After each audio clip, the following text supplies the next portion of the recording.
Halo, Assalamualaikum teman-teman semua. Saya ingin bertanya nih, pernah nggak sih kita merasakan perbedaan yang jelas antara kita dengan orang lain dalam suatu ruangan? Di dalam setiap masyarakat, perbedaan antar individu maupun kelompok merupakan fenomena sosial umum yang bersifat horizontal maupun vertikal. Dalam lapisan-lapisan sosial, terdapat peringkat atau jenjang yang membedakan posisi sosial seseorang dengan orang lain di dalam masyarakat. Perbedaan seperti ini disebut pula pelapisan sosial. Di dalam sosiologi dikenal sebagai stratifikasi sosial.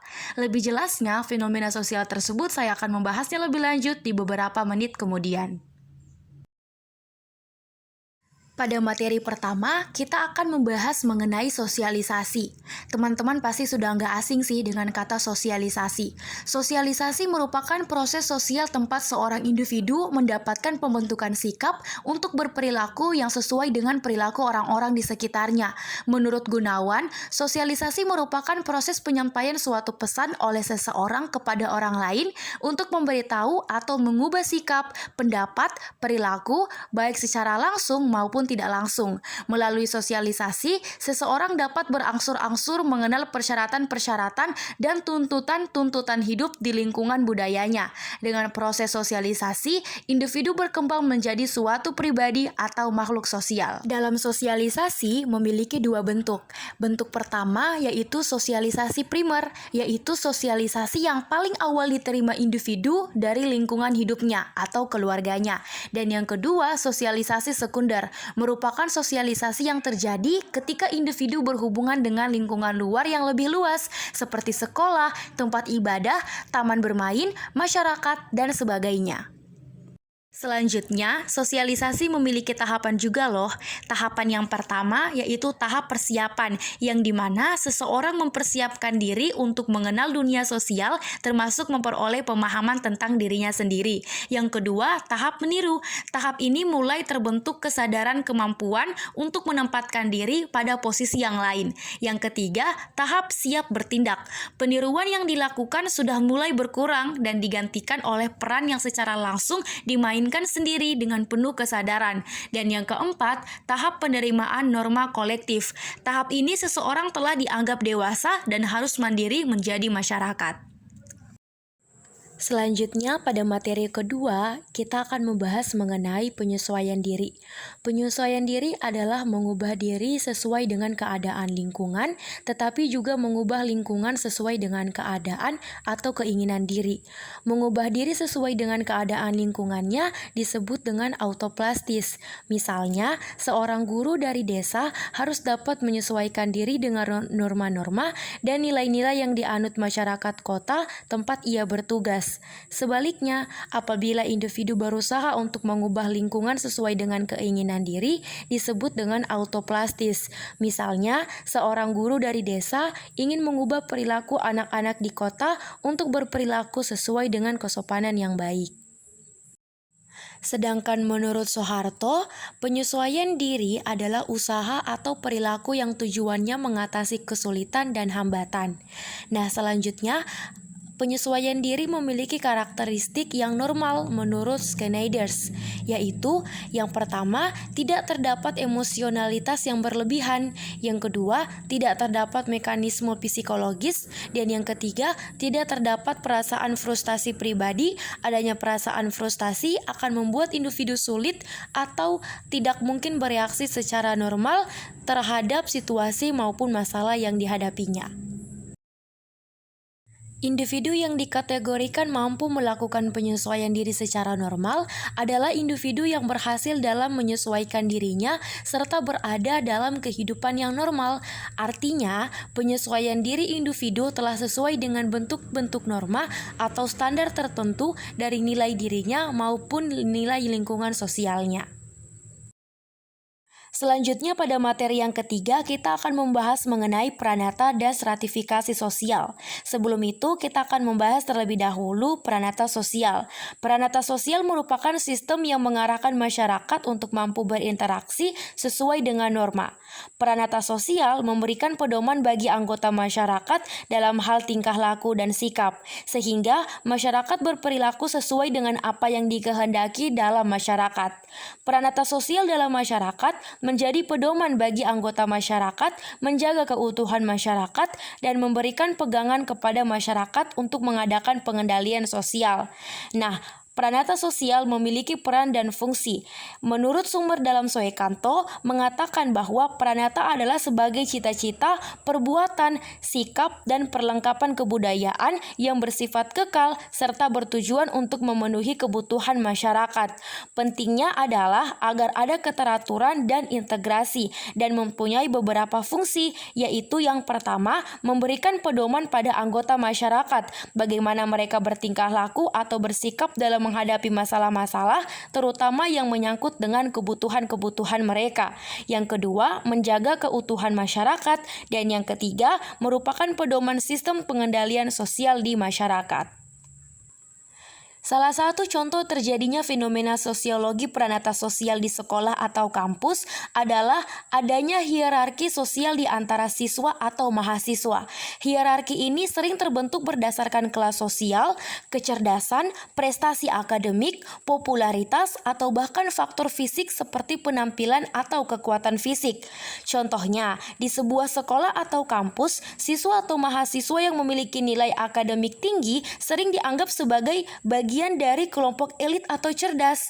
Mereka mungkin memiliki akses lebih besar ke peluang pendidikan, peran kepemimpinan, atau kegiatan ekstrakurikuler yang bergengsi. Selain itu, pranata sosial juga dapat tercermin dalam pengaturan norma atau aturan sekolah atau kampus yang mengatur interaksi antara siswa atau mahasiswa. Misalnya, aturan tentang pakaian, etika berbicara, kerjasama dalam kelompok, dan disiplin di lingkungan akademik. Norma-norma ini mencerminkan pranata sosial yang telah ditetapkan dan berperan dalam membentuk perilaku sosial siswa atau mahasiswa. Fenomena ini menunjukkan adanya dinamika sosial di dalam lingkungan pendidikan, di mana interaksi sosial, hierarki, kelompok, dan aturan bersama memainkan peran penting dalam membentuk identitas sosial dan pengalaman siswa atau mahasiswa. Selanjutnya yaitu stratifikasi sosial. Stratifikasi sosial merupakan tingkatan yang ada di dalam masyarakat. Misalnya, si A terlahir dari keturunan yang warga biasa. Kemudian ia menjadi seorang dosen, atau ayahnya adalah seorang doktor, namun anaknya seorang profesor. Nah, stratifikasi sosial dapat diartikan sebagai perbedaan posisi sosial individu-individu dalam masyarakat secara hierarkis. Terdapat peringkat sosial dalam masyarakat. Sebagai gambaran, orang tua yang kedudukannya tinggi dalam kampus mewariskan posisi sosialnya kepada anaknya yang notabene-nya sebagai mahasiswa yang berada dalam kampus tersebut. Posisi sosial individu cenderung sama dengan posisi sosial orang tuanya dalam suatu hierarki sosial. Dalam stratifikasi sosial dibagi menjadi 3 klasifikasi. Yang pertama, stratifikasi sosial tertutup, yang menggambarkan bahwa tidak adanya kemungkinan bagi individu maupun kelompok yang berada dalam tingkatan tertentu akan terjadinya perpindahan posisi dari satu tingkatan ke tingkatan yang lain. Misalnya, seorang dokter dan cleaning service yang berada dalam satu kampus. Yang kedua, stratifikasi sosial terbuka, yang menggambarkan bahwa sangat memungkinkan bagi individu maupun kelompok yang berada dalam tingkatan tertentu dengan terjadinya perpindahan posisi dari satu tingkatan ke tingkatan yang lain, baik meningkat maupun menurun. Contohnya, si A yang memiliki kinerja bagus akan diangkat menjadi kepala lab, dan apabila kinerjanya menurun, maka ia akan dipindahkan kembali menjadi pegawai lab yang biasa. Yang terakhir, yang ketiga, yaitu stratifikasi sosial campuran, merupakan kombinasi antara stratifikasi sosial terbuka dan stratifikasi sosial tertutup. Contohnya, yaitu seorang ketua organisasi yang dihormati dalam organisasi yang dijalankan, tetapi ketika berada dalam kelas bersama teman-temannya, status sosialnya menjadi sama dengan teman-teman yang lainnya, yaitu sebagai mahasiswa yang akan belajar. Nah, dari penjelasan tadi, sederhananya bahwa pranata sosial adalah berbagai norma dan aturan yang berlaku di lingkungan masyarakat untuk mencapai keteraturan, sedangkan stratifikasi sosial adalah tingkatan dari status sosial di suatu kelompok masyarakat. Selanjutnya, faktor penyebab mobilitas sosial. Yang pertama, faktor struktural, yang dimana meliputi struktur pekerjaan, perbedaan fertilitas, dan sistem ekonomi ganda yang diterapkan suatu daerah. Yang kedua, faktor individu. Yang ketiga, status sosial. Yang keempat, keadaan ekonomi. Yang kelima, faktor demografi, yang dimana kepadatan penduduk dan kemiskinan akan mendorong masyarakat untuk melakukan mobilitas geografik. Yang keenam, situasi politik, dan yang ketujuh, motif-motif keagamaan. Selanjutnya pada materi yang kelima kita akan membahas mengenai perubahan sosial. Perubahan merupakan proses yang akan selalu ada dalam masyarakat baik besar maupun kecil. Dengan adanya proses sosial, maka perubahan dapat selalu terjadi. Perubahan sosial dalam kehidupan masyarakat terjadi karena masyarakat tersebut menginginkan perubahan. Perubahan juga dapat terjadi karena adanya dorongan dari luar sehingga masyarakat secara sadar ataupun tidak akan mengikuti perubahan. Perubahan yang menyangkut kehidupan manusia atau terkait dengan lingkungan fisik, alam, dan sosial disebut dengan perubahan sosial. Perubahan sosial cepat atau lambat senantiasa terjadi dan tidak dapat dihindari oleh siapapun. Wujud dari perubahan sosial terbagi menjadi tiga. Yang pertama, perubahan yang terjadi secara lambat dan perubahan yang terjadi secara cepat. Yang kedua, perubahan yang pengaruhnya kecil dan perubahan yang pengaruhnya besar. Dan yang ketiga, perubahan yang dikehendaki dan perubahan yang tidak dikehendaki. Lalu yang menjadi pertanyaannya adalah, apakah hubungan dari fenomena sosial tersebut dengan dunia pendidikan? Nah, yang pertama kita membahas mengenai sosialisasi dan penyesuaian diri. Pendidikan berperan penting dalam sosialisasi karena melalui pendidikan, individu belajar tentang norma-norma dan nilai-nilai yang diakui dan diterima dalam masyarakat. Sekolah menjadi salah satu lembaga sosialisasi yang paling penting, di mana individu belajar berinteraksi dengan sesama siswa dan guru, memperoleh keterampilan sosial, dan memahami peran mereka dalam masyarakat. Pendidikan juga membantu individu dalam penyesuaian diri dengan lingkungan sosialnya. Dalam lingkungan sekolah, individu belajar mengembangkan keterampilan sosial, komunikasi, dan kerjasama dengan orang lain. Mereka juga mempelajari bagaimana berinteraksi dengan beragam individu, belajar mengatasi konflik, dan membangun hubungan yang sehat. Yang kedua adalah pranata dan stratifikasi sosial. Pendidikan juga terkait dengan pranata dan stratifikasi sosial. Pranata sosial mengacu pada aturan, norma, dan tata cara yang diakui dalam masyarakat. Pendidikan berperan dalam mempertahankan dan mengubah pranata sosial dengan mengajarkan individu tentang nilai-nilai sosial dan mempersiapkan mereka untuk berperan dalam masyarakat. Selain itu, pendidikan juga dapat mempengaruhi stratifikasi sosial, yaitu pembagian masyarakat menjadi lapisan-lapisan berdasarkan faktor seperti pendidikan, pekerjaan, dan status sosial. Pendidikan yang berkualitas dapat memberikan kesempatan mobilitas sosial bagi individu, memungkinkan mereka untuk naik ke lapisan sosial yang lebih tinggi. Selanjutnya yang ketiga yaitu mobilitas sosial. Pendidikan memiliki peran penting dalam mobilitas sosial karena dapat menjadi faktor yang mempengaruhi posisi sosial yang lebih tinggi. Pendidikan yang baik dan akses yang merata ke pendidikan memberikan kesempatan yang lebih besar bagi individu untuk mencapai mobilitas sosial vertikal, yaitu perpindahan ke posisi sosial yang lebih tinggi dalam hierarki sosial. Dan yang keempat yaitu perubahan sosial. Pendidikan juga berperan dalam perubahan sosial. Pendidikan yang berkualitas dan inklusif dapat membawa perubahan sosial dengan meningkatkan kesadaran, pengetahuan, dan keterampilan individu.